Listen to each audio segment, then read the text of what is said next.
Hello दोस्तों, स्वागत है आपके अपने YouTube चैनल A2 एजुकेशन। आज हम केमिस्ट्री के प्यारा सा क्लास लेकर आ गए हैं। केमिस्ट्री के 10th क्लास के रसायन विज्ञान के, जो कि केमिस्ट्री के चैप्टर नंबर 2 है, अम्ल क्षार एवं लवण चैप्टर के सभी VBI objective question, most VBI objective question आपको इस वीडियो में कवर कराया जाएगा। बोर्ड एग्जाम का अच्छा 10 के लिए जो भी स्टूडेंट 2023 में एग्जाम देने वाले हैं, मैट्रिक में जो भी स्टूडेंट 2023 में एग्जाम देने वाले हैं, वीडियो को पूरा एंड तक देखें, बिल्कुल भी वीडियो को स्किप मत करें। इसमें सभी ऑब्जेक्टिव क्वेश्चन कवर कराया जाएगा। और चैप्टर नंबर 2 है, जो कि अम्ल क्षार एवं लवण है। जो अम्ल क्षार एवं लवण रसायन विज्ञान का चैप्टर नंबर 2 है।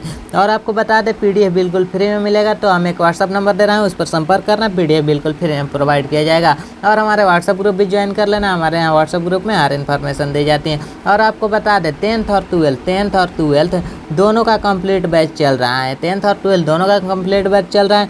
और सुबह शाम दोनों टाइम क्लास चल रहा है। रूटिंग भी मैं आप लोगों को दे दूंगा डिस्क्रिप्शन में, वहाँ से डाउनलोड कर लीजिएगा और डेली क्लास करते रहिए। और इस नंबर पर ज़रूर से व्हाट्सअप करके आप कुछ भी ले सकते हैं। 8969831773। इस नंबर पर व्हाट्सअप करके आप कोई भी इन्फॉर्मेशन डाउट हो तो आप पूछ सकते हैं। और कोई भी इन्फॉर्मेशन इस नंबर के व्हाट्सअप ग्रुप में प्रोवाइड की जाती है, तो आप पर्सनली भी मैसेज कर सकते हैं, कोई बात नहीं है। मैसेज करने का टाइम है शाम 7 बजे से 9 बजे के बीच में। आपके मैसेज का रिप्लाई ज़रूर मिलेगा। चलिए आज की क्लास स्टार्ट करते हैं, बिना टाइम वेस्ट किए। चलिए आज की क्लास स्टार्ट करते हैं। फर्स्ट क्वेश्चन है बेकिंग पाउडर है। बेकिंग पाउडर क्या है? ऑप्शन ए में मिश्रण, ऑप्शन बी में यौगिक, और ऑप्शन सी में तत्व, और ऑप्शन डी में मिश्र धातु दिए गए हैं। तो बेकिंग पाउडर क्या है? तो बेकिंग पाउडर मिश्रण होता है। बेकिंग पाउडर मिश्रण होता है, जो कि ऑप्शन नंबर है इसका करेक्ट आंसर होगा। चलिए आप लोग भी सही जवाब देते जाइए कमेंट बॉक्स में। अगला क्वेश्चन दिया गया है कि निम्नलिखित में कौन क्षारक है? निम्नलिखित में कौन क्षारक है? आपके पास 4 विकल्प दिया गया है। निम्नलिखित में कौन क्षारक है हमें बताना है। तो ZNO क्षारक है, ZNO क्षारक है, जो कि ऑप्शन नंबर ए है। अगला क्वेश्चन दिए गए हैं कि उदासीन विलयन का pH मान होता है। उदासीन विलयन का pH मान कितना होता है?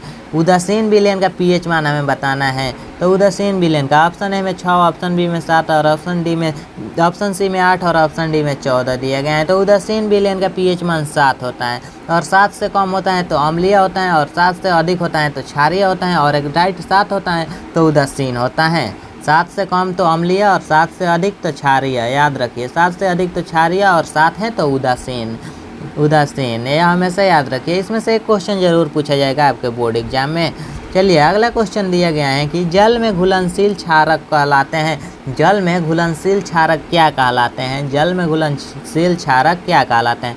ऑप्शन ए में अम्ल कहलाते हैं, ऑप्शन बी में क्षार कहलाते हैं, ऑप्शन सी में लवण कहलाते हैं, ऑप्शन डी में इनमें से कोई नहीं। तो जल में घुलनशील क्षारक हमेशा क्षार कहलाते हैं। जल में घुलनशील क्षारक क्षार कहलाते हैं। हमें क्वेश्चन से ही पता लगता है कि जल में घुलनशील क्षारक दिया है तो क्षार कहलाते हैं। यार आप लोगों के क्वेश्चन में जो ट्रिक भी बनता है वो मैं आप लोगों के साथ शेयर कर रहा हूँ। क्षारक तो क्षार इसका राइट आंसर हो जाए। अगला क्वेश्चन है तनु HCl का pH मान होगा। तनु HCl का pH मान क्या होगा? अगर आप लोग कहिएगा तो pH मान के लिए मैं एक स्पेशल वीडियो आप लोगों को बना दूंगा, क्योंकि pH मान में कोई भी दिक्कत नहीं होगा। कमेंट बॉक्स में आप लोग बोल दीजिएगा तो मैं वीडियो बना दूंगा pH मान के लेकर। चलिए 5 नंबर क्वेश्चन दिए गए हैं तनु HCl का pH मान क्या होगा? ऑप्शन ए में 6, ऑप्शन बी में 7, ऑप्शन सी में 8, और ऑप्शन डी में 0 दिए गए हैं। तो तनु HCl का pH मान 0 होता है। डिस्प्ले निकाल कर मैं आप लोगों को एक वीडियो में बता दूंगा, कमेंट बॉक्स में बोलिएगा तो। अगला क्वेश्चन दिए गए हैं कि धातु के ऑक्साइड होते हैं। धातु के ऑक्साइड क्या होते हैं? धातु के ऑक्साइड अम्ल होते हैं कि क्षार होते हैं? ऑप्शन सी में लवण होते हैं, और ऑप्शन डी में इनमें से कोई नहीं होता है। तो धातु के ऑक्साइड होते हैं। तो धातु के ऑक्साइड क्षारक होते हैं। धातु के ऑक्साइड क्षारक होते हैं, जो कि ऑप्शन नंबर बी इसका करेक्ट आंसर होगा। अगला क्वेश्चन दिया गया है निम्नलिखित में से कौन अम्ल है? निम्नलिखित में से कौन अम्ल है? 4 विकल्प आपके आँख के सामने है। इनमें से कौन अम्ल है हमें बताना है। इनमें से कौन अम्ल है? तो HCl अम्ल होता है, जो कि ऑप्शन नंबर डी इसका करेक्ट आंसर होगा। अगला क्वेश्चन दिया गया है कि सिल्वर क्लोराइड AgCl का रंग होता है। AgCl का रंग क्या होता है? ऑप्शन ए में श्वेत, ऑप्शन बी में पीला, ऑप्शन सी में हरा, और ऑप्शन डी में काला दिया गया है। तो AgCl का रंग बताना है। तो AgCl का रंग क्या होता है? तो AgCl का रंग श्वेत होता है। AgCl का रंग, सिल्वर क्लोराइड का रंग श्वेत होता है। अगला क्वेश्चन दिया गया है कि इनमें से कौन सबसे अधिक अम्लीय है? आपके पास 4 विकल्प हैं। इनमें से कौन सबसे अधिक अम्लीय है? अम्लीय हमें बताना है, क्षारीय नहीं, हमें अम्लीय बताना है। सबसे अधिक अम्लीय कौन है? और क्षारीय, उदासीन आपको तीनों तो बता दिए ही दिए हैं, लेकिन हमसे पूछ रहे हैं कि सबसे अधिक अम्लीय कौन है। तो सबसे अधिक अम्लीय 1 हो जाएगा। 7 से कम होगा अम्लीय, 7 होगा उदासीन और 7 से अधिक होगा क्षारीय। तो सबसे अधिक पूछ रहे हैं तो 1 हो जाएगा, सबसे अधिक अम्लीय 1 हो जाएगा। अगला क्वेश्चन दिया गया है कि निम्नलिखित में कौन लवण है। निम्नलिखित में से कौन लवण है, इनमें से बताना है हमें कौन लवण है। 4 विकल्प हैं, इनमें से कौन लवण है हमें बताना है। तो NaCl लवण होता है, NaCl लवण है। अगला क्वेश्चन दिया गया है कि कोई विलयन लाल लिटमस को नीला कर देता है। कोई विलयन लाल लिटमस को नीला कर देता है, इसका pH संभवतः क्या होगा। कोई विलयन है लाल लिटमस को नीला कर देता है, तो उसका pH संभवतः क्या होगा, हमें संभवतः बताना है उसका pH क्या होगा। तो उसका संभवतः pH होगा वो 10 होगा, 10 होगा संभवतः pH, जो विलयन लाल लिटमस को नीला। अगला क्वेश्चन है सल्फ्यूरिक अम्ल का अणु सूत्र होता है। सल्फ्यूरिक अम्ल का अणु सूत्र क्या होता है, यहाँ हमें सूत्र पूछ रहे हैं। सूत्र आप लोग सभी याद कर लीजिएगा, मैं उसके लिए एक PDF भेज दूंगा ग्रुप में, व्हाट्सएप ग्रुप में, तो व्हाट्सएप ग्रुप जरूर से ज्वाइन कर लेना। और आपसे अणु सूत्र पूछ रहा है, सल्फ्यूरिक अम्ल का अणु सूत्र। तो सल्फ्यूरिक अम्ल का अणु सूत्र H2SO4 होता है, H2SO4 सल्फ्यूरिक अम्ल का अणु सूत्र होता है। अगला क्वेश्चन है नीला थोथा का रासायनिक सूत्र होता है। नीला थोथा जिसे तूतिया भी बोलते हैं, इसका रासायनिक सूत्र क्या होता है। नीला थोथा का रासायनिक सूत्र क्या होता है। तो CuSO4 × 5H2O होता है नीला थोथा का रासायनिक सूत्र, CuSO4 × 5H2O, जो कि ऑप्शन नंबर बी इसका करेक्ट आंसर होगा। अगला क्वेश्चन है बेकिंग पाउडर का अणु सूत्र क्या है। बेकिंग पाउडर का अणु सूत्र हमें बताना है क्या होता है। तो बेकिंग पाउडर का अणु सूत्र होता है NaHCO3। बेकिंग पाउडर का अणु सूत्र NaHCO3 होता है, NaHCO3। अगला क्वेश्चन दिया गया है ग्लूकोज के रासायनिक सूत्र होता है। ग्लूकोज के रासायनिक सूत्र तो आप सभी को याद ही होगा। ग्लूकोज का रासायनिक सूत्र क्या होता है। तो C6H12O6 होता है ग्लूकोज का रासायनिक सूत्र, जो कि ऑप्शन नंबर बी होगा। अगला क्वेश्चन दिया गया है जो कि 16 नंबर क्वेश्चन है, विरंजक चूड़ का रासायनिक सूत्र क्या होगा। विरंजक चूड़ का रासायनिक सूत्र क्या होगा। विरंजक चूड़ का रासायनिक सूत्र क्या होगा। तो विरंजक चूड़ का रासायनिक सूत्र हो जाएगा CaOCl2। CaOCl2 जो कि ऑप्शन नंबर सी में दिए गए हैं, CaOCl2 इसका रासायनिक सूत्र हो जाएगा। अगला क्वेश्चन है कि निम्नलिखित में से कौन अम्ल नहीं है। हमें बताना है निम्नलिखित में से कौन अम्ल नहीं है। अम्ल नहीं है हमें बताना है, इनमें से कौन अम्ल नहीं है। KOH अम्ल नहीं है, नहीं तो ये तीनों अम्ल हैं, ये तीनों अम्ल हैं, KOH अम्ल नहीं हैं। अगला क्वेश्चन दिया गया है कि सल्फ्यूरिक अम्ल का अणु सूत्र होता है। सल्फ्यूरिक अम्ल का अणु सूत्र क्या होता है। सल्फ्यूरिक अम्ल का H2SO4 और सल्फ्यूरिक अम्ल का अणु सूत्र होता है H2SO4 होता है सल्फ्यूरिक अम्ल का अणु सूत्र।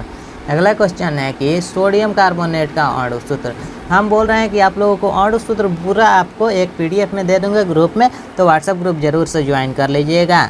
और बता दें सोडियम कार्बोनेट का अणु सूत्र क्या होता है। तो सोडियम कार्बोनेट का अणु सूत्र Na2CO3 होता है। Na2CO3 सोडियम कार्बोनेट का अणु सूत्र होता है, जो कि ऑप्शन नंबर ए होगा। अगला क्वेश्चन दिया गया है कि निम्न में से कौन आयनिक यौगिक हैं। निम्न में से कौन आयनिक यौगिक हैं, हमें आयनिक यौगिक बताना है कि इनमें से कौन आयनिक यौगिक हैं। तो CaCl2 आयनिक यौगिक हैं, जो कि ऑप्शन नंबर सी इसका राइट आंसर होगा। अगला क्वेश्चन दिया गया है कि NaOH हैं। NaOH क्या है, NaOH क्या है। तो NaOH क्या है हमें बताना है। ऑप्शन ए में अम्ल है, ऑप्शन बी में क्षार है, ऑप्शन सी में लवण है, ऑप्शन डी में इनमें से कोई नहीं है। तो NaOH क्या है, NaOH क्षार है, NaOH क्षार है, जो कि ऑप्शन नंबर बी होगा। अगला क्वेश्चन है कि फेरस सल्फेट क्रिस्टल का रंग होता है। फेरस सल्फेट क्रिस्टल का रंग हमें बताना है किस रंग का होता है। फेरस सल्फेट क्रिस्टल का रंग होता है ऑप्शन ए में सफ़ेद, ऑप्शन बी में हरा, ऑप्शन सी में लाल और ऑप्शन डी में भूरा दिया गया है। तो फेरस सल्फेट क्रिस्टल का रंग क्या होता है। तो फेरस सल्फेट क्रिस्टल का रंग हरा होता है। फेरस सल्फेट क्रिस्टल का रंग हरा होता है, जो कि ऑप्शन नंबर बी होगा। अगला क्वेश्चन है जल का pH होता है। जल का pH क्या होता है। तो जल का pH मान क्या होता है, या तो आप लोग पहले से ही जानते होंगे कि जल का pH क्या होता है। तो जल का pH 7 होता है। जल का pH 7 होता है, ये तो जल का pH 7 होता है। अगला क्वेश्चन है निम्नलिखित में से कौन एक अम्ल है। निम्नलिखित में से, या 4 ऑप्शन है, इनमें से कौन एक है जो कि अम्ल है। इनमें से कौन अम्ल है। तो HCl है, जो कि अम्ल है, ऑप्शन नंबर सी। HCl अम्ल है, जो कि ऑप्शन नंबर सी होगा इसका राइट आंसर। अगला क्वेश्चन है कि 1 बिलियन नीले लिटमस पत्र को, 1 बिलियन नीले लिटमस पत्र को, ध्यान देना, यहाँ नीले लिटमस पत्र को लाल करता है। नीले लिटमस पत्र को लाल करता है, तो बिलियन का pH निम्नलिखित में से क्या होगा। नीले लिटमस पत्र को लाल करना है तो बिलियन का पीएच क्या होगा। ऑप्शन ए में 8, ऑप्शन बी में 10, ऑप्शन सी में 12 और ऑप्शन डी में 6 दिया गया है। तो नीले लिटमस को लाल करना है तो उसका पीएच क्या होगा। तो नीले लिटमस को लाल करना है तो उसका पीएच 6 हो जाएगा, उसका पीएच 6 होगा। अगला क्वेश्चन है निम्नलिखित में से पीएच का कौन सा मान निम्नलिखित में से पीएच का कौन सा मान क्षारक विलयन का मान देता है। निम्नलिखित में से पीएच का कौन सा मान क्षारक विलयन का मान देता है। तो कौन सा मान क्षारक विलयन का मान देता है, देखिए ऑप्शन ए में 2, ऑप्शन बी में 7, ऑप्शन सी में 6 और ऑप्शन डी में 13 दिए गए हैं। तो इनमें से पीएच का कौन सा मान क्षारक विलयन का मान देता है। तो पीएच का जो मान क्षारक विलयन का मान देता है वह है 13 हो जाएगा इसका राइट आंसर, जो कि ऑप्शन नंबर डी इसका राइट आंसर होगा। अगला क्वेश्चन दिया गया है कि कोई विलयन लाल लिटमस को नीला कर देता है।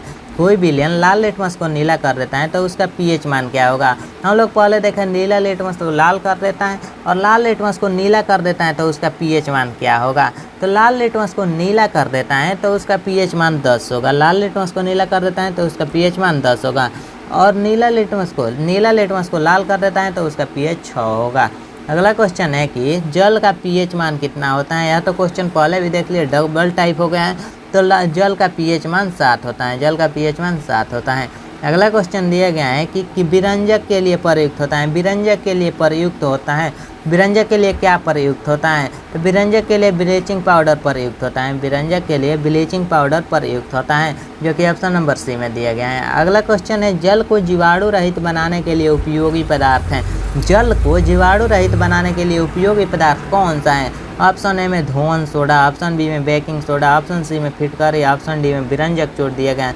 तो जल को जीवाणु रहित बनाने के लिए उपयोग पदार्थ हैं। तो जल के जीवाणु रहित बनाने के लिए जो उपयोग पदार्थ हैं वह हो जाएगा विरंजक चूर्ण। विरंजक चूर्ण है, जो कि right answer option number D होगा। अगला क्वेश्चन दिए गए हैं कि बहते हुए रक्त को रोकने के लिए उपयोगी यौगिक हैं। बहते हुए रक्त को रोकने में उपयोगी यौगिक हैं। बहते हुए रक्त को रोकने में कौन सा यौगिक उपयोगी हैं। तो बहते हुए रक्त को रोकने में जो यौगिक उपयोगी हैं वो है फिटकरी। फिटकरी उपयोगी है बहते हुए रक्त को रोकने के लिए। अगला क्वेश्चन है एसिटिक अम्ल में अम्लीय हाइड्रोजन परमाणु की संख्या है। एसिटिक अम्ल में अम्लीय हाइड्रोजन परमाणु की संख्या क्या है। तो एसिटिक अम्ल में अम्लीय हाइड्रोजन परमाणु की संख्या 1 होती है। एसिटिक अम्ल में अम्लीय हाइड्रोजन परमाणु की संख्या 1 होती है, 1। अगला क्वेश्चन दिया गया है कि निम्नलिखित विलयनों में कौन अधिक अम्लीय है। इनमें से कौन अधिक अम्लीय है। अभी क्वेश्चन पहले देख चुके हैं, रिवीजन कर लीजिए। pH 1 हो जाएगा, अम्लीय है। अगला क्वेश्चन है हमारा शरीर pH मान के किस परिसर में सही तरीके से कार्य करता है। हमारा शरीर pH मान के किस परिसर में सही तरीके से कार्य करता है। pH मान के किस परिसर में सही तरीके से कार्य करता है। तो ऑप्शन ए में 2 से 3, ऑप्शन बी में 5 से 7, ऑप्शन सी में 7 से 7.8, ऑप्शन डी में 9 से 9.5 दिया गया। तो हमारा शरीर जिस परिसर में सही तरीके से कार्य करता है वह परिसर है 7 से 7.8, 7 से 7.8 हो जाएगा, जो कि ऑप्शन नंबर सी इसका राइट आंसर होगा। अगला क्वेश्चन है अम्ल वर्षा कहलाने के लिए आवश्यक है कि वर्षा में जल का pH मान। अम्ल वर्षा कहलाने के लिए आवश्यक है कि वर्षा में जल का pH मान कितना होना चाहिए। तो अम्ल वर्षा कहलाने के लिए वर्षा में जल का pH मान जो होना चाहिए वह 5.6 से कम हो जाए, 5.6 से कम हो जाए, मान 5.6 से कम हो जाए। और आपको बता दें इसका PDF का आंसर डिस्क्रिप्शन में है। डिस्क्रिप्शन में PDF डाउनलोड कर लीजिए और PDF के नीचे में PDF के ऑब्जेक्टिव के आंसर दिया गया है। और आपको बता दें डिस्क्रिप्शन में लिंक है, वहाँ से डाउनलोड कर लीजिए और इस नंबर पर जरूर से मैसेज कीजिए 8969831773। वीडियो के स्टार्टिंग में भी यही नंबर दिए थे, तो इस नंबर पर जरूर से व्हाट्सअप करना ना भूलें और हमारे व्हाट्सएप ग्रुप जरूर से ज्वाइन करें। और 10th और 12th का कम्प्लीटली PDF और नोट्स लेना चाहते हैं तो इस नंबर पर व्हाट्सएप करके बोल सकते हैं आप जो हमें PDF और नोट्स चाहिए। चलिए आज के वीडियो में इतना ही, फिर अगला वीडियो में। Thanks for watching my video.